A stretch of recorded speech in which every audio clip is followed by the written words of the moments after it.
நம்மை விட வயதிலே சிறியவர்கள், குறிப்பாக நம்முடைய பிள்ளைகள், அவர்களிடத்திலே ஒரு வேலையை சொல்லுகிற போது, சில உபதேசங்கள் நாம் செய்கிற போது எதிர்கேள்விகளை கேட்பார்கள். இது ஏன் அப்படி இருக்கு, இதை ஏன் இப்படி செய்யணும், செய்யலனா என்ன தப்பு, இப்படி பல்வேறு விதமான கேள்விகள்.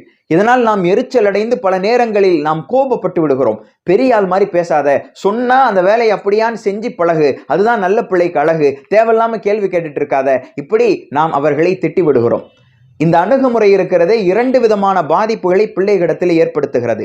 முதலாவது, கேள்வி கேட்கிற துணிவை தகர்த்து விடுகிறது.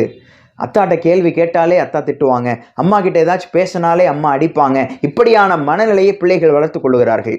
இரண்டாவது, அவர்கள் வாழ்க்கையில் ஏதாவது ஒரு முக்கியமான செய்தியை உங்களிடத்துல ஷேர் பண்ணணும்னு வந்தாங்கன்னா, நீங்கள் நடந்த அந்த அணுகுமுறை இருக்கிறதே அவர்களை தடுத்து விடுகிறது.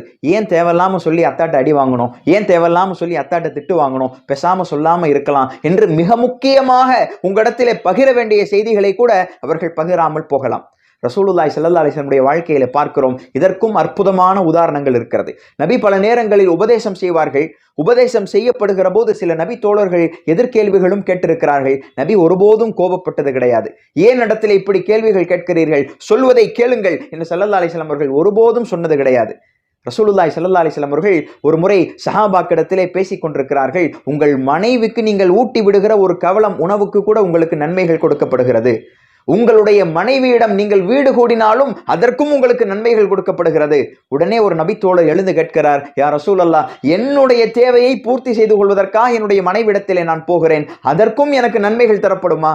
ரசூலுல்லாஹி ஸல்லல்லாஹு அலைஹி வஸல்லம் அவர்கள் அவருக்கு எப்படி புரியுமோ அந்த வகையில் அவருக்கான பதிலை சொன்னார்கள். நபி அவர்கள் கேட்டார்கள், என் அருமை தோழரே, உங்களுடைய தேவையை பூர்த்தி செய்து கொள்வதற்காக ஒரு அந்நிய பெண்ணிடம் நீங்கள் சென்றால் அதற்கு உங்களுக்கு தண்டனை வழங்கப்படுமா, உங்களுக்கு பாவங்கள் எழுதப்படுமா?